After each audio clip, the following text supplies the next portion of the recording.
Hey guys, நீங்கள் ஸ்கூலில் படிக்கும்போது ஒரு ஆவரேஜான ஸ்டூடெண்ட்டாக இருந்தீங்க அப்படின்னா மோஸ்ட்டாக டாப்பில் இருக்க பீப்புள் ஒரு 10 மார்க் கொஸ்டின்ஸ்லாம் படிக்கிறாங்க அப்படின்னா அவங்க 20 மினிட்ஸ் 30 மினிட்ஸில் அதை கம்ப்ளீட் பண்ணுவாங்க. பட் நம்ம அதை கம்ப்ளீட் பண்ணுறதுக்கு ஒரு 2 hours 3 hours கிட்ட ஆகும். அந்த ஒரு சுச்சுவேஷனில் என்ன திங்க் பண்ணிட்டுனா அவங்களுக்குலாம் ஒரு சூப்பர் பவர் இருக்குது, நம்மகிட்ட அந்த பவர் இல்லை, அதனால தான் அவங்க வந்து ரொம்ப ஃபாஸ்ட்டாக லேர்ன் பண்ணுறாங்க, ஸோ நல்ல மார்க்ஸ் தான் ஸ்கோர் பண்ணுறாங்க, நம்மளாட்டி இவ்வளோ தான் ஸ்கோர் பண்ண முடியும் அப்படிங்கிற ஒரு மைண்ட் செட்டில் இருந்தேன். பட் ரியாலிட்டி அந்த மாதிரிலாம் கிடையாது. அதுக்கப்புறம் நிறைய ஒர்க் பண்ணி நான் பர்சனலாக ஒர்க் பண்ணும்போது சில விஷயம் நான் ஃபாலோ பண்ணுறதுனால இந்தளவுக்கு எஃபெக்டிவாக ஷார்ட் டர்மில் அதிகமான விஷயத்தை நாட்டி கம்ப்ளீட் பண்ண முடிஞ்சது. அதுக்கு மெயினான விஷயம் என்னென்னு பார்த்தீங்கன்னா ஃபோக்கஸ். நீங்கள் அந்த சுச்சுவேஷனில் பார்த்தீங்கன்னா அந்த மாதிரி நல்லா படிக்கிற பீப்புளெலாம் அவங்க ஒரு விஷயத்தை லேர்ன் பண்ணும்போது ரொம்ப ஃபோக்கஸ்டாக லேர்ன் பண்ணுவாங்க. பட் நம்ம பார்த்தீங்கன்னா நம்ம ஃப்ரெண்ட்ஸ்குள்ளே சேர்ந்து லேர்ன் பண்ணுவோம், இல்லை ஒரு விஷயத்தை லேர்ன் பண்ணிட்டு இருக்கும்போது வேறு விஷயத்தை திங்க் பண்ணிட்டு இருப்போம், நம்ம தாட்ஸ் வேறு எங்கேயோ போவோம். கொஸ்டினை லேர்ன் பண்ணிட்டு இருப்போம், அந்த கொஸ்டின் நம்ம கம்ப்ளீட் பண்ணுறதுக்கு முன்னாடி ஏகப்பட்ட தாட்ஸ் அப்படிங்கிறது வந்து இருக்கும். ஸ்பைடர்மேன், சூப்பர்மேன், காமிக்ஸ் மூவி பார்த்தது, இல்லை வந்து ஹாலிவுட் மூவிஸ் பார்த்தது, ரீசெண்டாக பார்த்த தலைவர் மூவி அப்படின்னு சொல்லிட்டு ஏகப்பட்ட விஷயம் சம்மந்தமே இல்லாமல் நம்ம மைண்டில் வந்துட்டு போகும். இந்த ஒரு மெயினான ப்ராப்ளத்தினால தான் நம்ம அந்தளவுக்கு ஃபாஸ்ட்டாக அந்த கொஸ்டினை முடிக்க முடியல. மித்தபடி அவங்களுக்கு நம்மளுக்கு வேறு ஒரு டிஃப்ரென்ஸ் எதுவுமே கிடையாது. ரெண்டு பேரும் பிரெயினை கழட்டி வச்சு வெயிட் போட்டு பார்த்தா ஒரே இதாக இருக்கும். இது சொன்னதுக்கப்புறம் எல்லாருக்குமே கண்டிப்பாக ஒரு கொஸ்டின் வந்திருக்கும், இந்த ஃபோக்கஸ் அப்படிங்கிறது அவங்களுக்கு வந்து பர்த்லேயே இருக்கும் ப்ரோ, அதனால தான் அவங்க வந்து இவ்வளோ ஃபாஸ்ட்டாக டிஸ்ட்ராக்ஷன் இல்லாமல் ஃபாஸ்ட்டாக லேர்ன் பண்ணுறாங்க. நமக்கு வந்து அந்த டிஸ்ட்ராக்ஷன் அப்படிங்கிறது கண்டிப்பாக ஒரு நம்ம பர்த்லேயே இல்லை ப்ரோ அப்படின்னு திங்க் பண்ணுவாங்க. இதில் பர்த்துக்கு இதெல்லாம் ஒன்றும் கிடையாது. நீங்கள் எந்த அளவுக்கு உங்கள் நியூரான்ஸை ட்ரெயின் பண்ணுறீங்களோ அதை பொறுத்து அந்த ஃபோக்கஸ் அப்படிங்கிறது ஒர்க் ஆகும். ஸோ அந்த நியூரான்ஸ் பற்றி நம்ம பேச போகிறதில்ல, இப்படி ஃபோக்கஸை இம்ப்ரூவ் பண்ணணும் அப்படிங்கிறத பார்த்து இந்த வீடியோ நான் எக்ஸ்பிளைன் பண்ண போகிறேன். அண்ட் இந்த வீடியோவில் ஸ்பெசிஃபிக்காக நீங்கள் ப்ரோக்ராமிங் வந்து லேர்ன் பண்ண போகிறீங்க, இல்லை நியூ கோடிங் ஸ்கில்ஸ் வந்து லேர்ன் பண்ண போகிறீங்க அப்படின்னா அதுக்கு உங்களுடைய ஃபோக்கஸ் நீங்கள் எப்படி இம்ப்ரூவ் பண்ணலாம், எந்தெந்த ஸ்ட்ராட்டஜிஸ்லாம் யூஸ் பண்ணினா ஃபோக்கஸ் வந்து அதிகமாக இருக்கும், டிஸ்ட்ராக்ட் ஆகாமல் இருப்பீங்க அப்படிங்கிறத பற்றி நான் இந்த வீடியோவில் எக்ஸ்பிளைன் பண்ண போகிறேன். அண்ட் நீங்கள் டிஸ்ட்ராக்ட் ஆகி அந்த விஷயத்தை கம்ப்ளீட் பண்ணல அப்படின்னா அதுவே உங்கள் டிமோட்டிவேஷனுக்கு ஒரு பாத் கிரியேட் பண்ணுற மாதிரி இருக்கும். நம்மளே இந்த விஷயத்தை கம்ப்ளீட் பண்ண முடியாது, நம்மளுக்கு செட்டே ஆகாது அப்படிங்கிற மைண்ட் செட்டுக்கு வந்துடுவீங்க. அதெல்லாம் இல்லாமல் எப்படி ஃபோக்கஸ்டாக ஒர்க் பண்ணுறது. Let's get into the video. This is abin, software engineer. Welcome to my channel. இந்த coding based skill, tech based ஸ்கில்லை நீங்கள் டெவலப் பண்ணிட்டீங்க அப்படின்னா நீங்கள் 3 ஸ்டேஜஸாக பிரிக்கலாம். ஃபஸ்ட்டு வந்து லேர்னிங் ஸ்டேஜ், நெக்ஸ்ட் வந்து ப்ராக்டிஸ் ஸ்டேஜ், அதுக்கப்புறம் வந்து ஒர்க்கிங் ஸ்டேஜ் அப்படின்ட்டு. இந்த லேர்னிங் ஸ்டேஜில் பார்த்தீங்கன்னா நீங்கள் புதுசாக ஒரு கோடிங் லேர்ன் பண்ணுறீங்க, இப்போ ஜாவா லேர்ன் பண்ணுறீங்க அப்படின்னா ஃபஸ்ட் லேர்ன் பண்ணிட்டு இருப்பீங்க, டுட்டோரியல்ஸ் வீடியோலாம் பார்த்துட்டு இருப்பீங்க. அண்ட் நெக்ஸ்ட் ஸ்டேஜில் வந்துட்டு அதை லேர்ன் பண்ண விஷயத்தை ப்ராக்டிஸ் பண்ணணும் அப்படின்னு சொல்லிட்டு நீங்கள் ப்ராக்டிஸ் பண்ணிட்டு லைக் வந்து ப்ராப்ளம் சால்விங் அந்த மாதிரி விஷயத்தெலாம் பண்ணிட்டு இருப்பீங்க. அண்ட் தேர்ட் ஸ்டேஜில் நம்ம எல்லாத்தையும் ஃபுல்லாக கம்ப்ளீட் பண்ணி இப்போ நம்ம ப்ராஜெக்ட்டில் ஒர்க் பண்ண போகிறோம் அப்படின்ட்டு அந்த ப்ராஜெக்ட்டில் ஒர்க் பண்ண ஆரம்பிங்க. இந்த 3 ஸ்டேஜ் தான் நம்ம வந்து அதை ஸ்ப்ளிட் பண்ணிக்கலாம். இந்த 3 ஸ்டேஜில் நீங்கள் சில விஷயத்தை ஃபாலோ பண்ணிங்கன்னா நீங்கள் ஃபோக்கஸ்டாக இருக்க முடியும். அதை ஃபஸ்ட் நான் எக்ஸ்பிளைன் பண்ணுறேன். அண்ட் நெக்ஸ்ட்டு பார்த்தீங்கன்னா காமனாக சில விஷயங்கள் இருக்குது, சில பாயிண்ட்ஸ் நீங்கள் ஃபாலோ பண்ணீங்க, சில ரூல்ஸை நீங்கள் ஃபாலோ பண்ணீங்க அப்படின்னா உங்களாடி ஃபோக்கஸ்டாக ஒர்க் பண்ண முடியும். அதை வந்து நான் செகண்டாக எக்ஸ்பிளைன் பண்ணுறேன். ஸோ ஃபஸ்ட்டு வந்துட்டு அந்த 3 ஸ்டேஜஸில் என்னென்ன விஷயத்தை நீங்கள் ஃபாலோ பண்ணணும் அப்படிங்கிறத பார்ப்போம். பட் அதை நம்ம பார்க்கறதுக்கு முன்னாடி let me explain today's video sponsor great learning. Great லேர்னிங்கில் ஃபுல் ஸ்டாக் டெவலப்மெண்ட் கோர்ஸ் வந்து ஆஃபர் பண்ணிட்டு இருக்காங்க. ஸோ இந்த கோர்ஸ் வந்து மற்ற ஒரு எட்டு பிளாட்ஃபார்மோட எந்த விதத்தில் டிஃபர் ஆகும்னு பார்த்தீங்கன்னா என்ன அட்வான்டேஜ் அப்படின்னு பார்த்தீங்கன்னா உங்களுக்கு இந்த கோர்ஸ் கம்ப்ளீட் பண்ணதுக்கப்புறம் கேரண்டியாக 7 இன்டர்வியூஸ் வந்து அவங்க ஸ்கெடியூல் பண்ணி தருவாங்க. ஸோ இப்போ இருக்க சுச்சுவேஷன் நீங்கள் கோர்ஸ் கம்ப்ளீட் பண்ணதுக்கப்புறம் இன்டர்வியூ ஸ்கெடியூல் ஆகுது அப்படிங்கிறது ஒரு கஷ்டமான விஷயமா இருக்கும். பட் இந்த ஒரு இடத்துல பார்த்தீங்கன்னா இன்டர்வியூ ஸ்கெடியூல் பண்ணி தரதுனால ப்ராப்பராக லேர்ன் பண்ணிங்க அப்படின்னா அந்த இன்டர்வியூ நீங்கள் கிராக் பண்ணுறதுக்கு ஹெல்ப்ஃபுல்லாக இருக்கும். அந்த இன்டர்வியூ நீங்கள் கிராக் பண்ண முடியும். ஒன்ஸ் கிராக் பண்ணி நீங்கள் நல்ல ஒரு பேக்கேஜில் ஜாப் எடுக்க முடியும்.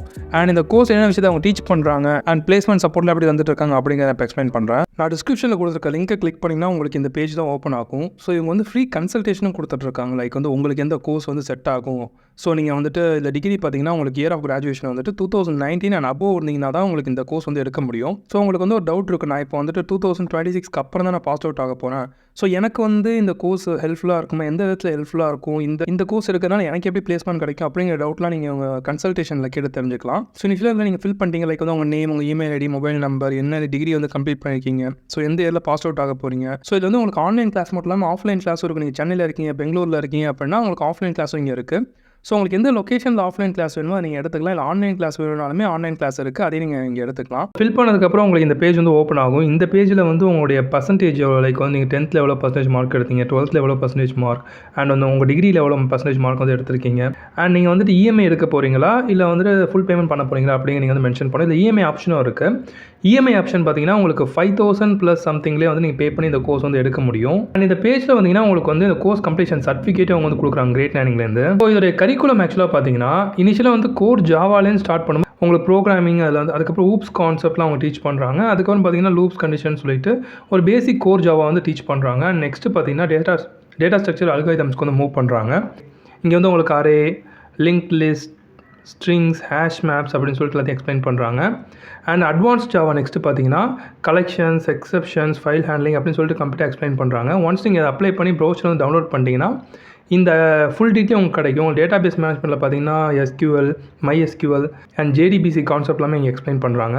அண்ட் J2EEல பார்த்தீங்கன்னா உங்களுக்கு டாம்கேட் சர்வர் எப்படி யூஸ் பண்ணுறது, டாம்கேட் சர்வர்னா என்ன, அதில் எப்படி JDBC கான்ஃபிகரேஷன்லாம் பண்ணுறது எல்லாமே எக்ஸ்பிளைன் பண்ணுறாங்க. இந்த இடத்துல அவங்க HTML, CSSலாம் எக்ஸ்பிளைன் பண்ணுறாங்க. அண்ட் ஃப்ரேம் ஒர்க் கம்ப்ளீட்டாக வந்து எக்ஸ்பிளைன் பண்ணுறாங்க. நெக்ஸ்ட்டு பார்த்தீங்கன்னா advance data structure algorithms like வந்து ட்ரீஸ், டைனமிக் ப்ரோக்ராமிங் இதெல்லாமே எக்ஸ்பிளைன் பண்ணுறாங்க. அண்ட் ஃபைனலாக ரியாக்ட் வரும்போது உங்களுக்கு HTML, JavaScript, CSSலாம் கம்ப்ளீட் பண்ணிட்டு அதுக்கடுத்து ரியாக்ட் வந்து உங்களுக்கு டீச் பண்ணுறாங்க. அதே மாதிரி ப்ராஜெக்ட்ஸில் இவங்க வந்து டீச் பண்ணுறாங்கன்னு பார்த்தீங்கன்னா பேங்கிங் பேஸ்ட் ப்ராஜெக்ட் வந்து டீச் பண்ணுறாங்க. Java console based banking application with OTP generation இந்த ப்ராஜெக்ட்டில் வந்து நீங்கள் இனிஷியலாக ஒர்க் பண்ணுற மாதிரி இருக்கும். நெக்ஸ்ட்டு பார்த்தீங்கன்னா டேட்டா பேஸ் மேனேஜ்மெண்ட் பேஸ் பண்ணி ஒரு ப்ராஜெக்ட் இருக்குது. அதுக்கப்புறம் வந்து டாஸ்க் மேனேஜர் ப்ராஜெக்ட், அதுக்கப்புறம் health care project, and then வந்து பார்த்தீங்கன்னா ஹியூமன் ரிசோர்ஸ் மேனேஜ்மெண்ட் பற்றி ஒரு ப்ராஜெக்ட் வந்து கிரியேட் பண்ணுற மாதிரி இருக்கும். அண்ட் ஃபைனலாக வந்து இ-காமர்ஸ் ப்ராஜெக்ட். இந்த இ-காமர்ஸ் பொறுத்த வரைக்கும் பார்த்தீங்கன்னா என்னை பொறுத்த வரைக்கும் ஒரு பெஸ்ட்டான ப்ராஜெக்ட்னு சொல்லுவேன். ஏன்னா நிறைய பேர் வந்து இந்த மாதிரி இ-காமர்ஸ் சைட்டில் ரெக்ரூட் பண்ணிட்டு இருக்கனால இந்த ஒரு ப்ராஜெக்ட் நீங்கள் ஒர்க் பண்ணிங்கன்னா உங்கள் ரெஸ்யூம் வெயிட் வந்து இன்க்ரீஸ் பண்ணிக்க முடியும். எந்த கம்பெனியில் பிளேஸ் இருக்காங்க, எவ்வளோ CTC அப்படிங்கிற டீட்டெயில் எல்லாமே இந்த ஒரு கரிக்குலம்லேயே இருக்குது. இந்த கரிக்குலம் நீங்கள் டவுன்லோட் பண்ணுறதுக்கு நான் சொன்ன மாதிரியே அந்த அப்ளிகேஷனை ஃபில் பண்ணி நீங்கள் டவுன்லோட் பண்ணிக்க முடியும். ஸோ இந்த ஃபுல் ஸ்டாக் டெவலப்பர் கோர்ஸ் பார்த்தீங்கன்னா அதாவது 6 months கோர்ஸ். இந்த கோர்ஸ் முடிச்சதுக்கப்புறம் உங்களுக்கு 7 கேண்டிடான இன்டர்வியூ வந்து ஸ்கெடியூல் பண்ணி தருவாங்க. ஸோ இந்த கிரேட் லைனில் ஆல்மோஸ்ட் 2900+ கம்பெனிஸ் மேலே டைப்பில் இருக்காங்க. என்னென்ன கம்பெனிஸ் இருக்குது அப்படின்னு சொல்லி இந்த வெப்சைட்டில் நீங்கள் கீழே வந்து பார்க்கலாம். ஸோ இந்த விஷயம் எல்லாத்தையுமே வந்து அவங்க ப்ராஜெக்ட் ஓரியன்டாக டீச் பண்ணுறதா மென்ஷன் பண்ணுறாங்க. அண்ட் இந்த கோர்ஸ் கம்ப்ளீட் பண்ணி யார் யார் வந்து பிளேஸ் ஆகிருக்கா அப்படின்னு டீட்டெயில்ஸ் எல்லாமே வெப்சைட்லேயே இருக்குது. நீங்கள் போய் செக் பண்ணி பார்க்கலாம். அண்ட் இந்த கோர்ஸ்லேயே உங்களுக்கு வந்து மென்டர்ஷிப், ரெஸ்யூம் ப்ரிப்பரேஷன் இது எல்லாமே அவங்க கொடுத்துட்ருக்காங்க. இப்போ உங்கள் போர்ட்ஃபோலியோ பில்ட் பண்ணணும், ஒரு ப்ராப்பரான போர்ட்ஃபோலியோ பில்ட் பண்ணணும் அப்படின்னா அதுக்கு அவங்க ஹெல்ப் பண்ணுறாங்க. அண்ட் ஃபைனலாக வந்து உங்கள் பிளேஸ்மெண்ட் அசிஸ்டன்ஸும் கொடுத்துட்ருக்காங்க. ஸோ உங்களுக்கு வந்து இந்த பிளேஸ்மெண்ட் அசிஸ்டன்ஸ், அதுக்கப்புறம் இந்த கோர்ஸோடைய ஸ்ட்ரக்சர், ஃபீஸ் இதெல்லாம் நீங்கள் தெரிஞ்சுக்கணும்னா நான் கொடுத்துருக்க லிங்க்லேயே நீங்கள் போய் அப்ளை பண்ணிக்கலாம். அப்படின்னா டவுன்லோட் ப்ரோஷர் அப்படிங்கிற ஆப்ஷனை கிளிக் பண்ணி இங்கே நீங்கள் அப்ளை பண்ணிக்கலாம். அப்படின்னா உங்கள்கிட்ட டேரெக்டாக நீங்கள் கன்சல்டேஷன் மூலமாக எவ்வளோ ஃபீஸ், எவ்வளோ ஆஃபர் வந்து இப்போ போயிட்டுருக்கு அப்படிங்கிற டீட்டெயில் எல்லாமே நீங்கள் கேட்டுக்கலாம். ஆன்லைன் கிளாஸ் எவ்வளோ, ஆஃப்லைன் கிளாஸ் வந்து எவ்வளோ சார்ஜ் பண்ணுறாங்க அப்படிங்கிற டீட்டெயிலாக நீங்கள் கேட்டுக்க முடியும். ஸோ இந்த கோர்ஸ் வந்து செக் பண்ணி பாருங்கள். உங்களுக்கு வந்து இன்ட்ரெஸ்டடாக இருக்குது, இந்த கோர்ஸ் வந்து ஒர்த்தாக இருக்குது அப்படின்னு தோணுச்சுன்னா இது கண்டிப்பாக நீங்கள் எடுத்துக்கலாம். இது அப்ளை பண்ணுறதுக்கான லிங்க் டிஸ்கிரிப்ஷனில் இருக்குது. So go and check out. ஆனால் ஃபஸ்ட் ஸ்டேஜில் பார்த்தீங்கன்னா நீங்கள் வந்து லேர்னிங் ஸ்டேஜில் இருப்பீங்க. ஸோ அந்த லேர்னிங் ஸ்டேஜில் நீங்கள் மெயினாக 2 விஷயத்தை ஃபாலோ பண்ணணும். Understand your level and next வந்து avoid distraction. Level of understanding அப்படின்னா என்னன்னா ஒவ்வொருத்தவங்களுக்கும் ஃபோக்கஸ் டைமிங் அப்படிங்கிற டிஃபர் ஆகும். ஃபார் எக்ஸாம்பிள் நீங்கள் இப்போ வந்து இனிஷியலாக ஸ்டார்ட் பண்ணுறீங்க அப்படின்னா உங்களாட்டி எவ்வளோ டைம் வந்து ஃபோக்கஸாக இருக்க முடியும் அப்படின்னு நீங்கள் ஃபஸ்ட்டு கால்குலேட் பண்ணணும். இதுக்கு ஒரு ஈஸியான டிப் என்னன்னா நீங்கள் ஒரு விஷயத்தை லேர்ன் பண்ண போகிறீங்க அப்படின்னா அப்போ வந்து நீங்கள் ஸ்டார்ட் பண்ணும்போது டைமில் ஸ்டார்ட் பண்ணுங்க. ஸோ அந்த ஸ்டாப் வாட்ச்சில் நீங்கள் வந்து எப்போ நான் டிஸ்ட்ராக்ட் ஆகிட்டேன் அப்படின்னு நீங்கள் ஃபீல் பண்ணீங்களோ அந்த ஒரு டைமில் அந்த ஸ்டாப் வாட்ச் வந்து ஸ்டாப் பண்ணுங்கள். இந்த மாதிரி ஒரு 3 times 4 times வந்து கேல்குலேட் பண்ணிக்கோங்க. ஸோ அந்த 4 times ஆவரேஜ் எடுத்து பார்த்தீங்கன்னா அதுதான் உங்களுடைய ஃபோக்கஸ் டைம். ஸோ கரண்ட் சுச்சுவேஷனில் உங்களாட்டி அந்த ஒரு டைம் பீரியட் மட்டும் தான் உங்களாட்டி ஃபோக்கஸாக இருக்க முடியும். அதை தான் நீங்கள் ஃபோக்கஸாக இருக்கணும் அப்படின்னா நீங்கள் ப்ராப்பராக ஸ்டெப் பை ஸ்டெப்பாக உங்களை நீங்கள் ப்ராக்டிஸ் பண்ணி இம்ப்ரூவ் பண்ணணும். ஸோ இனிஷியலாக அந்த டைமை கண்டுபிடிச்சதுக்கப்புறம் ஒரு இன்டர்வல் எடுத்துக்கோங்க. லைக் நீங்கள் வந்து 10 minutes மட்டும் தான் ஃபோக்கஸாக ஒர்க் பண்ணுறீங்க அப்படின்னா ஒரு 10 minutes, அதுக்கப்புறம் வந்து ஒரு 5 minutes வந்து பிரேக் எடுத்துட்டு திருப்பி ஒரு 10 minutes வந்து ஒர்க் பண்ணுங்கள். அதுக்கப்புறம் 5 minutes வந்து பிரேக் எடுத்துக்கோங்க. இந்த மாதிரி நீங்கள் பண்ணுறதுனால உங்களால் உங்கள் ஃபோக்கஸ் வந்து கண்ட்ரோல் பண்ண முடியும். முன்னாடிலாம் பார்த்தீங்கன்னா நீங்கள் ஒரு 10 minutes மட்டும் தான் நீங்கள் முன்னாடி படிச்சுட்டு இருந்திருப்பீங்க, ஃபோக்கஸ்டாக இருந்திருப்பீங்க. பட் அந்த 10 minutesக்கு அப்புறம் நீங்கள் எவ்வளோ நேரம் டிஸ்ட்ராக்டடாக இருக்கிறீங்க அப்படிங்கிறது தெரியாது. சம்டைம்ஸ் பார்த்தீங்கன்னா நீங்கள் இனிஷியலாக வந்து ஸ்டார்ட் பண்ணுவீங்க, அதுக்கப்புறம் ஒரு 10 minutes வந்து ஃபோக்கஸ்டாக ஒர்க் பண்ணுவீங்க, அதுக்கப்புறம் கம்ப்ளீட்டாக டிஸ்ட்ராக்ட் ஆகிட்டு அந்த ஒரு படிக்கிற மோடே போய் எந்திரிச்சு வெளில போயிடுவீங்க. ஸோ அந்த விஷயத்தை நீங்கள் இனிஷியலாக கண்ட்ரோல் பண்ணுறதுக்காக தான் இந்த ஒரு ப்ராக்டிஸ் அப்படிங்க நீங்கள் ஃபாலோ பண்ணணும். ஸோ இதை ஃபாலோ பண்ணுங்கள். நெக்ஸ்ட் வந்து பார்த்தீங்கன்னா இந்த ஃபோக்கஸ் டைம் வந்து கம்மியாகிறதுக்கு மெயினான ரீசன் பார்த்தீங்கன்னா டிஸ்ட்ராக்ஷன் தான். ஸோ டிஸ்ட்ராக்ஷன் நீங்கள் எந்த ஒரு டிஸ்ட்ராக்ஷன் வேணாலும் இருக்கலாம். நீங்கள் படிக்கும்போது உங்க கூட ஃப்ரெண்ட்ஸ் இருக்கிறாங்க, அவங்க வேறு விஷயத்தை பார்த்துட்டு இருக்காங்க, வேறு ஒரு மியூசிக் வந்து கேட்டுட்டு இருக்காங்க அப்படின்னா அது கம்ப்ளீட்டாக அவங்க டிஸ்ட்ராக்ட் பண்ணும். இல்லை உங்கள் ஃபோன் வந்து ரிங்கிங் மோடில் இருந்துச்சு, இல்லை ஒரு மெசேஜ் வருது அப்படின்னா அதை பார்த்து உங்களுக்கு தான் டிஸ்ட்ராக்ட் ஆகும். ஸோ இந்த மாதிரி டிஸ்ட்ராக்ஷன் இருக்கக்கூடிய விஷயங்களை அப்படியே அவாய்ட் பண்ணிவிட்டு நீங்கள் ஒர்க் பண்ணுறதுக்கு பாருங்கள். பட் இந்த மாதிரி டிஸ்ட்ராக்ஷன் இல்லாத ஒரு என்விரான்மெண்ட்டை க்ரியேட் பண்ணுறது எல்லார்ட்டையுமே அஃபோர்ட் பண்ண முடியுமா அப்படின்னு கேட்டிங்கன்னா அந்த மாதிரி அஃபோர்ட் பண்ண முடியாது. அதுக்கு நீங்கள் பெஸ்ட்டாக என்ன பண்ணலாம்னா Starbucks, காஃபி டே இந்த மாதிரி ஷாப்லாம் நீங்கள் போய்ட்டு அங்கே போய்ட்டு ஏர்ன் பண்ணலாம். ஸோ இப்போ நீங்கள் கேட்கலாம், நான் வந்துட்டு 300 rupees கொடுத்துலாம் காஃபி வாங்க முடியாது ப்ரோ, அந்தளவுக்கு முன்னாடி அஃபோர்ட் பண்ண முடியாது அப்படின்னு கேட்பீங்கன்னா நீங்கள் Starbucks போயிட்டு அங்கே உட்காந்து படிக்கணும், ஒரு விஷயத்தை நீங்கள் ப்ராக்டிஸ் பண்ணணும், ஒர்க் பண்ணணும் அப்படின்னா அதுக்காக நீங்கள் ₹1 கூட ஸ்பெண்ட் பண்ண வேணாம். 2018 அவங்க வந்து அனௌன்ஸ் பண்ணது என்னன்னா நீங்கள் வந்து இந்த மாதிரி Starbucks மாதிரி காஃபி ஷாப்லாம் அங்கே உட்காந்து நீங்கள் வைஃபை யூஸ் பண்ணுறீங்க, இல்லை வந்து ரெஸ்ட் ரூம் யூஸ் பண்ணுறீங்க அப்படின்னா நீங்கள் காஃபி வாங்கணும் அப்படிங்கிற அவசியமே கிடையாது. நீங்கள் சும்மா போய் உட்காந்து யூஸ் பண்ணீங்களா, யாரும் உங்கள்கிட்ட கேள்வி கேட்க மாட்டாங்க. சம்டைம்ஸ் பீப்புள் வந்து உங்களுக்கு எதாவது வேணுமா அப்படின்னு சொல்லி கேட்பாங்களே தவிர நீங்கள் எதுவுமே வாங்கலை, நீங்கள் வெளில போங்க அப்படின்னு யாருமே சொல்ல மாட்டாங்க. ஸோ அந்த ஒரு ஆப்ஷன் வந்து யூஸ் பண்ணுறதுக்கு பாருங்கள். நீங்கள் நியர்பை காஃபி ஷாப் ஏதாவது இருக்குது அப்படின்னா உங்களாடி ஒரு இடத்துல உட்காந்து ஃபோக்கஸ்டாக ஒர்க் பண்ண முடியல, உங்களுக்கு டிஸ்ட்ராக்ஷன் நிறையா இருக்குது உங்கள் ஏரியாவில், ஃபோக்கஸ்டான என்விரான்மெண்ட் நாடி கிரியேட் பண்ண முடியல அப்படின்னா இந்த மாதிரி காஃபி ஷாப்லாம் யூஸ் பண்ணிக்கோங்க. அங்கே போயினா உங்களுக்கு யாருமே தெரியாது, லேப்டாப் ஓப்பன் பண்ணி ஹெட்செட்டை போட்டு ஒர்க் பண்ணிங்கன்னா கம்ப்ளீட் ஃபோக்கஸாக இருக்கும், டிஸ்ட்ராக்ஷன் எதுவுமே இருக்காது. மெயினாக ஃபோனை சுவிச் ஆஃப் பண்ணுங்க. ஸ்டேஜ் 2ல் பார்த்தீங்கன்னா ப்ராக்டிஸ்.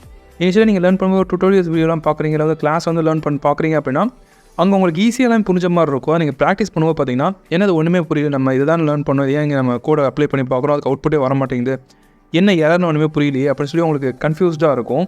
இந்த ஒரு பாயிண்ட்டில் நிறைய ஸ்டூடெண்ட்ஸ் வந்து எனக்கு இந்த டெவலப்மெண்ட்டே செட் ஆகுது அப்படின்னு சொல்லிட்டு வெளில போயிடுவாங்க.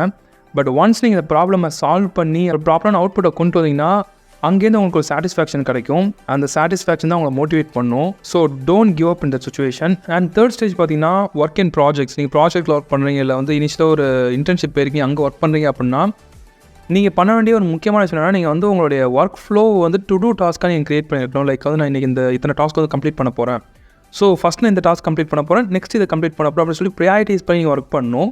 அப்படி ஒர்க் பண்ணாமல் நான் போய் ஓப்பன் பண்ணுறேன், இந்த விஷயம் எனக்கு இருக்குது, நான் எதோ ஒர்க் பண்ண போகிறேன்னு தெரியாமலே ஒர்க் பண்ண ஸ்டார்ட் பண்ணிங்கன்னா கம்ப்ளீட் டிமோட்டிவேட்டாக இருக்கும். நான் இதை நிறையா தடவை ஃபாலோ பண்ணியிருக்கேன். நான் ஒர்க்கை ஃபஸ்ட்டு ஸ்டார்ட் பண்ணும்போது நீங்கள் என்னென்ன ஒர்க் பண்ண போகிறேன் அப்படின்னு சொல்லிட்டு என் மைண்டில் நான் ஸ்டோர் பண்ணி வைக்கல, ஒரு ப்ராப்பரான பிளானை போட்டு வைக்கல அப்படின்னா எண்ட் ஆஃப் தி டே நான் வந்துட்டு ஒரு ஃப்ரஸ்ட்ரேஷனாக தான் வெளில வருவேன். என்னாடி எந்த ஒர்க்குமே கம்ப்ளீட் பண்ண முடியாது. பட் இதுவே நான் அதை எல்லாத்தையுமே ப்ராப்பராக பிளான் பண்ணியிருந்தேன்னா எண்ட் ஆஃப் தி டே வரும்போது எனக்கு சாட்டிஸ்ஃபைங்காக இருக்கும். நான் எல்லா ஒர்க்குமே கம்ப்ளீட் பண்ணிட்டேன், ஒரு வெயிட்டை வந்து கீழே இறக்கி வச்சுட்டு அப்படிங்கிற மாதிரி ஒரு சாட்டிஸ்ஃபேக்ஷன் இருக்கும். ஸோ நீங்கள் ப்ராஜெக்ட்டில் ஒர்க் பண்ண ஸ்டார்ட் பண்ணும்போது டு டூ லிஸ்ட்டை கண்டிப்பாக ஃபாலோ பண்ணுங்கள். இதுக்கப்புறம் வந்துட்டு சில காமனான விஷயத்தை நீங்கள் ஃபாலோ பண்ணணும். அது என்னென்ன பாயிண்ட்ஸ் அப்படிங்கிறத எக்ஸ்பிளைன் பண்ணுறேன். ஃபர்ஸ்ட் என்னன்னு பார்த்தீங்கன்னா ஸ்டார்ட் நவ். இது எனக்கு ரொம்ப நாளாக இருந்த ஒரு ப்ராப்ளம். என்னென்னா, நான் இப்போ வந்துட்டு ஒரு விஷயத்தை ஸ்டார்ட் பண்ணணும் அப்படின்னு நினச்சேன்னா, இப்போ நான் சாப்பிட்டுட்டேன், லைட்டாக தூக்கம் வருது, இல்லை நான் வந்துட்டு இப்போ எனக்கு மூடு இல்லை, நான் வந்து மூவி பார்த்துட்ருக்கேன், இந்த சீரிஸ் சூப்பராக இருக்கு, நான் பார்த்துருக்கேன், கம்ப்ளீட் இந்த சீரிஸ் இந்த எபிசோட் மட்டும் முடிச்சுட்டு நெக்ஸ்ட் நான் ஸ்டார்ட் பண்ணுறேன், இல்லை என் ஃப்ரெண்டு கூப்பிட்றான், நான் வந்துட்டு ஜஸ்ட் அவனை மீட் பண்ணிட்டு ஒரு டீ குடிச்சிட்டு திருப்பி நான் ஸ்டார்ட் பண்ணுறேன் அப்படின்னு சொல்லிட்டு ஒரு 1 hour தள்ளி போடுறது, இல்லை மார்னிங் தள்ளி போடுறது, நாளையிலேருந்து ஃப்ரெஷ்ஷாக ஸ்டார்ட் பண்ணுறப்ப அப்படி சொல்லி தள்ளி போட்டோன்னா அந்த டுமாரோ வந்துட்டு டுமாரோ தான் போயிட்டே இருக்கும், ஸ்டார்ட்டே ஆகாது, ரொம்ப ரொம்ப லேட் ஆகும். அதுக்கப்புறம் அந்த ஸ்டார்ட் பண்ணலையே அப்படிங்கிற ஒரு ஃப்ரஸ்ட்ரேஷன் உள்ளே வந்து கம்ப்ளீட்டாக டிமோட்டிவேட் ஆகிடும். அதுக்கப்புறம் நம்மளை ஒரு கண்ட்ரோலே பண்ண முடியும், நம்மளை கண்ட்ரோல் பண்ண முடியும் அப்படின்னு சொல்லி ஒரு ஆன்சைட்டி வர ஆரம்பிச்சிடும். ஒரு செல்ஃப் ட்ரஸ்ட் அப்படிங்கிறது கம்மியாக ஆரம்பிச்சிடும். உங்கள் மேலே ஒரு நம்பிக்கை எல்லாம் போயிடும் உங்களுக்கு. ஸோ உங்கள் பவர் என்ன, உங்கள் பொட்டன்ஷியல் என்ன அப்படின்னு சொல்லி நீங்கள் கம்ப்ளீட்டாக பார்க்க முடியாது. ஸோ ஒரு விஷயத்தை ஸ்டார்ட் பண்ண போகிறீங்க அப்படின்னா இப்போவே ஸ்டார்ட் பண்ணுங்கள். இதுக்கு எக்ஸாம்பிள் சொல்லணும் அப்படின்னா, நம்ம இப்போ ஒரு ட்ரிப் போகிறோம் அப்படிங்கும்போது ப்ராப்பராக பிளான் பண்ணி போனோம் அப்படின்னா நம்மளுக்கு ஒரு மாதிரி சாட்டிஸ்ஃபைங்காக இருக்கும். பட் அந்த பிளான் பண்ணும்போது அந்த பிளான்லேயே ஏகப்பட்ட சொதப்பல் அப்படிங்கிறது இருக்கும். சில பேர் வரமாட்டாங்க, சில பேர் நான் வரேன்னு சொல்லிட்டு கடைசி நேரத்தில் வந்து சொதப்புவாங்க. இந்த மாதிரி நிறைய ப்ராப்ளம்ஸ் நடக்கும். இதுக்கு நான் என்ன பண்ணுவேன், என் ஃப்ரெண்ட்ஸ் கூட ட்ரிப் போனோம் அப்படின்னா ஃப்ரைடே ஈவினிங் வந்து கால் பண்ணி இப்போயே ரெடியாகும், நாளைக்கு மார்னிங் நம்ம ட்ரிப் போகிறோம் அப்படின்னு சொன்னோன்னா ஃபஸ்ட்டு அவன் முடியவே முடியாது அப்படிமா. அவன் நான் ஒரு டியூன் பண்ணுறதுக்கு எனக்கு ஒரு 30 minutes கூட எடுத்துக்காது. பட் அப்படி டியூன் பண்ணிட்டேன்னா கன்ஃபார்மாக நாளைக்கு நாங்கள் போவோம். இந்த மாதிரி ஒரு அவுட்புட் கிடைக்கிறதுக்கு மெயினான ரீசன் தானா சடன் ஆக்ஷன். ஏன்னா நீங்கள் பிளான் பண்ணுறீங்க, அதுக்கு பிளான் பண்ணுறதுக்கு டைம் எடுத்துக்கிச்சு அப்படின்னா நமக்கு நிறைய தாட்ஸ் வரும். ஓகே, இந்த சாட்டர்டே நம்ம ட்ரிப் போகிறதுக்கு பதிலாக நம்ம வந்துட்டு வேறு விஷயத்தில் ஒர்க் பண்ணால் நம்ம அதிகமாக ஏர்ன் பண்ணலாம் அப்படிங்கிற ஒரு தாட் வர ஆரம்பிச்சிடும். மணி அப்படிங்கிற நிறைய ரீசன் வந்து அவங்களை அப்படியே ஆக்குபை பண்ண ஆரம்பிச்சிடும். பட் அவங்க திங்க் பண்ணுறதுக்கு டைமே கொடுக்கல அப்படின்னா அவங்களுடைய தாட்ஸ் எல்லாமே நம்ம ட்ரிப் போகிறோம், ஹாப்பினஸ் அப்படிங்கிற தாட் மட்டும் தான் இருக்கும். இதே தான் உங்கள் விஷயத்தை லேர்ன் பண்ணும்போது உங்களுக்குள்ளேயும் இருக்கும். ஸோ நீங்கள் லேர்ன் பண்ண ஸ்டார்ட் பண்ணணும் அப்படிங்கிற ஒரு மைண்ட் செட்டோட இப்போயே ஸ்டார்ட் பண்ணிங்கன்னா நீங்கள் எதை பற்றியுமே திங்க் பண்ண மாட்டீங்க. உங்கள் டயர்ட்னஸாக இருக்குது, இல்லை வந்து நான் ஃப்ரெண்டை பார்க்க போகணும், இல்லை எனக்கு அந்த பிளான் இருக்குது அப்படிங்கிற விஷயத்தெல்லாம் திங்க் பண்ணவே மாட்டீங்க. நான் ஒரு விஷயத்தை லேர்ன் பண்ண போகிறேன் அப்படிங்கிற ஒரு மோட்டிவேஷன் உங்கள்கிட்ட இருக்கும். அந்த மோட்டிவேஷன் இருக்கும்போது நீங்கள் ஸ்டார்ட் பண்ணிங்கன்னா it's easy to go on. Next tip என்னென்னு பார்த்தீங்கன்னா, மார்னிங் நீங்கள் ஒரு விஷயத்தில் லேர்ன் பண்ண போகிறீங்க, இல்லை வந்து ஒரு விஷயத்தை ஃபோக்கஸ்டாக ஒர்க் பண்ண போகிறீங்க அப்படின்னா எந்திரிச்சு ஒரு காஃபி குடிச்சிட்டு ஒரு 10 புஷ்அப்ஸ் எடுத்துகிட்டு நீங்கள் ஸ்டார்ட் பண்ணிங்கன்னா you will be in absolute focus mode. So அந்த ஃபோக்கஸ் அப்படிங்கிறது நீங்கள் மதியம் சாப்பிட்டதுக்கு வருமோ, இல்லை வந்து பிரேக்ஃபாஸ்ட் சாப்பிட்டதுக்கு வருமோ அந்த ஃபோக்கஸ் இருக்குமான்னு கேட்டிங்கன்னா அந்த அளவுக்கு இருக்காது, கம்மியாகிட்டே போயிட்டுருக்கும். இப்போ இருக்கிற ரிசர்ச்லேருந்து ஆயுர்வேதா வரைக்கும் இருக்கிற ரிசர்ச்சில் சொல்கிற விஷயம் என்னன்னா, நீங்கள் அதிகமான ஃபோக்கஸ் அப்படிங்கிறத மார்னிங்கில் தான் எடுக்க முடியும். நீங்கள் தூங்கி எந்திரிச்சதுக்கப்புறம் இயர்லி மார்னிங் ஸ்டேஜில் தான் நீங்கள் அந்த ஃபோக்கஸ் அட்டைன் பண்ண முடியும் அப்படிங்கிறத அவங்க சொல்கிறாங்க. இதனால தான் நீங்கள் மெடிடேஷன் பண்ணுறதாகட்டும், இல்லை யோகா பண்ணுறதாகட்டும், இல்லை எக்ஸசைஸ் பண்ணுறதாகட்டும், நீங்கள் மார்னிங்கில் பண்ணிங்கன்னா அதிகமான ரிசல்ட் அப்படிங்கிறது கிடைக்கும் அப்படிங்கிறத மென்ஷன் பண்ணுவாங்க. ஸோ அதை நீங்கள் இந்த ஒரு விஷயத்தையும் யூஸ் பண்ணீங்க அப்படின்னா நீங்கள் ஃபாஸ்ட்டாக கம்ப்ளீட் பண்ண முடியும், ஃபோக்கஸ்டாக ஒர்க் பண்ண முடியும். நீங்கள் ஈவினிங் ஒரு 4 hours வந்து ஒர்க் பண்ணி கம்ப்ளீட் பண்ணுற ஒரு விஷயத்தை மார்னிங் நீங்கள் 1 hourலேயே கம்ப்ளீட் பண்ணிடலாம். அந்த ஈவினிங் 4 hours உங்கள் ஃப்ரெண்ட்ஸ் கூட நீங்கள் ஜாலியாக ஸ்பெண்ட் பண்ணலாம். So work smart. Next point என்னன்னு பார்த்தீங்கன்னா, டோன்ட் ஈட் மச். நான் எப்போவுமே ஆஃபீஸ் போனதுக்கப்புறம் மார்னிங் பக்காவாக ஒர்க் பண்ணுவேன். ஆஃப்டர்நூன் லஞ்ச் போயிட்டு வந்துட்டு ஒர்க் பண்ணனா ஒர்க் பண்ணணுமா, நான் எதுக்கு சம்பாதிக்கிறேன் அப்படிங்கிற தாட் எனக்குள்ளே வரும். அதுக்கு மெயினான ரீசன் பார்த்தீங்கன்னா, சாப்பிட்டோன்னே தூக்கம் வரும் பாருங்கள், அந்த தூக்கத்துக்காக எவ்வளோ வேணாலும் நம்ம கொடுக்கலாம் அப்படிங்கிற ஒரு மைண்ட் செட் இருக்கும். ஸோ ஒன்ஸ் அதுக்கப்புறம் நீங்கள் டீ எடுத்துகிட்டு ஒரு வாக் போயிட்டு வந்துட்டிங்கன்னா ஓரளவுக்கு உங்களாடி ஒரு ஃபோக்கஸ் ஸ்டேஜுக்கு வர முடியும். ஆனால் அந்த ஃபோக்கஸ் ஸ்டேஜுக்குள்ளே வந்து நீங்கள் ஓவர் ஃபோக்கஸ்டாக இருந்தீங்கன்னா உங்களுக்கு தலைவலிக்க ஆரம்பிச்சிடும். நிறைய தடவை அந்த ப்ராப்ளம் நான் ஃபேஸ் பண்ணியிருக்கேன். ஸோ மோஸ்ட்லி நான் வந்துட்டு சாப்பிட்டுட்டேன்னா ஒரு ஃபுல்லாக சாப்பிட்டுட்டேன்னா என்னடி ஃபோக்கஸாக ஒர்க் பண்ண முடியாது. எனக்கு மட்டும் என்னோடய ஃப்ரெண்ட்ஸ் கொலீக்ஸ் நிறைய பேர் வந்து இதே விஷயத்தை தான் சொல்லியிருக்காங்க. நான் ஆஃப்டர்நூன் டைமில் ஒர்க் பண்ண மாட்டேன், ஆஃப்டர்நூன் டைமில் ஒரு போரிங்கான டாஸ்க்கு, ஒரு க்ரியேட்டிவான டாஸ்க்லாம் போரிங்கான டாஸ்க்கு, இதை பண்ணுறதுக்கு நம்ம பிரெயின் எப்போ ஒர்க் பண்ணுற பர்சன்டேஜ் ஒரு 10% ஒர்க் பண்ணால் போதும் அப்படிங்கிற ஒரு ஒர்க் மட்டும் தான் நான் பண்ணுவேன் அப்படின்னு சொல்லுவாங்க. அதே தான் நானும் ஃபாலோ பண்ணுறேன். ஸோ நீங்கள் லேர்ன் பண்ண போகிறீங்க அப்படின்னா, நான் சாப்பிட்டு வந்துட்டு அதுக்கப்புறமா லேர்ன் பண்ணால் நான் திருப்பி எந்திரிச்சு போக வேணாம். ஸோ என்னோடய பிரேக்ஃபாஸ்ட்லாம் முடிஞ்சிருச்சு, இல்லை என்னோட லஞ்ச்லாம் முடிஞ்சிருச்சு, அதுக்கப்புறமா ஸ்டார்ட் பண்ணால் நான் ஃபோக்கஸ்டாக ஒர்க் பண்ணேன் அப்படிங்கிற மைண்ட் செட் இருந்தீங்கன்னா அதை அப்படியே தூக்கி போட்டுருங்க. ஃபாஸ்டிங் இருந்து கூட லேர்ன் பண்ணுங்கள். சாப்பிட்டு லேர்ன் பண்ண ஸ்டார்ட் பண்ணாதீங்க, தூங்கிடுவீங்க. அதுக்கு நீங்கள் பெஸ்ட் என்ன பண்ணலான்னா, ஃப்ரூட்ஸ் இல்லை வந்துட்டு ஒரு ஜூஸ் எடுக்கிறது, இல்லை ஒரு காஃபி எடுக்கிறது, அந்த மாதிரி சின்ன மீலாக நீங்கள் சாப்பிட்லாம். நீங்கள் கம்ப்ளீட்டாக ஃபாஸ்டிங் பண்ணி தான் லேர்ன் பண்ணணும் அப்படிங்கிறது கிடையாது. நீங்கள் அதை சாப்பிட்டீங்கன்னா உங்களுக்கு வந்து அந்த ஸ்லீப்பி ஃபீல் இல்லாத ஒரு ஃபுட்டை நீங்கள் சாப்பிட்லாம். ஆயில் ஃபுட்டை நீங்கள் அவாய்ட் பண்ணலாம், ஹை கார்ப் ஃபுட்டை நீங்கள் அவாய்ட் பண்ணலாம், ப்ரோட்டீன் எடுத்துக்கலாம். ப்ரோட்டீன் அந்தளவுக்கு தூக்கம் அப்படிங்கிறத கொடுக்காது. இப்போ நீங்கள் வந்து ப்ரோட்டீன் ஷேக்லாம் எடுத்துகிட்டு இருக்கீங்க அப்படின்னா, இந்த ப்ரோட்டீன் ஷேக் எடுத்துகிட்டு கூட நீங்கள் ஒர்க் பண்ண ஸ்டார்ட் பண்ணலாம். நெக்ஸ்ட் பாயிண்ட் என்னென்னு பார்த்தீங்கன்னா, மியூசிக்கு ஏதோ ஒரு பவர் கண்டிப்பாக இருக்குது. நான் அதை நிறையா தடவை ஃபீல் பண்ணியிருக்கேன். பட் இந்த மியூசிக்கை நம்ம வந்துட்டு மைண்ட் சேஞ்ச் பண்ணுறதுக்கு நம்ம வந்து ரொம்ப சேடாக இருந்தோம் அப்படின்னா மியூசிக் கேட்போம், இல்லை வந்து ரொம்ப ஹாப்பியாக இருந்தோம் அப்படின்னா சில பேர் வந்து குத்துப்பாட்டு கேட்டு டான்ஸ் ஆடுவாங்க, வைப் பண்ணிட்டு இருப்பாங்க. இந்தமாதிரி நம்ம மோடை என்ஹான்ஸ் பண்ணுறதுக்கு மியூசிக் வந்துட்டு ரொம்ப ஹெல்ப்ஃபுல்லாக இருக்கும். இந்த ஒர்க் மோடுக்கும் மியூசிக் ரொம்ப ஹெல்ப்ஃபுல்லாக இருக்கும். நீங்கள் யூடியூப்பில் போய்ட்டு ஒர்க் மியூசிக் அப்படின்னு சொல்லி சர்ச் பண்ணிங்கன்னா ஏகப்பட்ட மியூசிக்ஸ் வரும். அந்த மியூசிக் ஆன் பண்ணிட்டு ஹெட்செட்டை காதில் போட்டு ஒர்க் பண்ணிங்கன்னா நீங்கள் எப்பவும் ஃபோக்கஸாக இருக்கிறத விட ஒரு ஸ்டெப் அதிகமாக ஃபோக்கஸ்டாக இருப்பீங்க. நான் நிறைய தடவை ஃபீல் பண்ணியிருக்கேன். இந்த விஷயத்தில் தான் நான் இப்போ கரண்ட்டாக ஃபாலோ பண்ணிட்டு இருக்க விஷயம். மேபி 1 or 2 திங்ஸ் நான் மிஸ் பண்ணியிருப்பேன். அப்படி மிஸ் பண்ணி தான் நான் இன்னொரு வீடியோவை போஸ்ட் பண்ணுறேன். இந்த வீடியோ எனக்கு தெரிஞ்சு உங்களுக்கு ஹெல்ப்ஃபுல்லாக இருக்கும் அப்படின்னு நினைக்கிறேன். கண்டிப்பாக ஃபாலோ பண்ணி பாருங்கள். உங்களுக்கு என்ன ஒரு சேஞ்சஸ் இருக்குது அப்படிங்கிறது கீழே கமெண்ட் பண்ணுங்கள். அண்ட் இந்தமாதிரி நிறைய வீடியோஸ் வேணும் அப்படின்னா சேனலை மறக்காம சப்ஸ்கிரைப் பண்ணிக்கோங்க. அண்ட் உங்களுக்கு ஏதாவது டவுட்ஸ் இருக்குது அப்படின்னா நீங்கள் இன்ஸ்டாகிராமில் வந்துட்டு ரீச் பண்ணலாம், எனக்கு வந்து மெசேஜ் பண்ணலாம். abin official 2020 இதான் என்னோட இன்ஸ்டாகிராம் ஐடி. அண்ட் உங்கள் ஃப்ரெண்ட்ஸ்க்கு இதை மறக்காமல் ஷேர் பண்ணுங்கள். நீங்கள் வந்து ஸ்கூலில் லேர்ன் பண்ணுறீங்க, இல்லை வந்து காலேஜில் லேர்ன் பண்ணிட்டுருக்கீங்க, ஒரு நல்ல மார்க் வந்து ஸ்கோர் பண்ண நினச்சிங்கன்னா கண்டிப்பாக இந்த விஷயத்தெலாம் ஃபாலோ பண்ணி பாருங்கள். இதெல்லாம் எனக்கு வந்து ஒரு 5 இயர்ஸ்க்கு முன்னாடி தெரியாது. நிறைய தெரிஞ்சிருந்துச்சுன்னா நான் இன்னும் ஃபோக்கஸ்டாக ஒர்க் பண்ணி நல்ல ஒரு லெவலில் இருந்திருப்பேன். மேபி அட்லீஸ்ட் இப்போயாவது ஃபாலோ பண்ணி நெக்ஸ்ட் ஒரு 5 இயர்ஸில் நல்ல லெவலுக்கு போகிறதுக்கு பார்ப்போம். ஸோ தேங்க்ஸ் ஃபார் வாட்சிங். See you next video. And one more thing, நீங்கள் வந்து ஃபுல் ஸ்டாக் டெவலப்மெண்ட் கோர்ஸ் வந்து இருக்குன்னு நினச்சிங்கன்னா கிரேட் லைனை செக் பண்ணி பாருங்கள். Link description.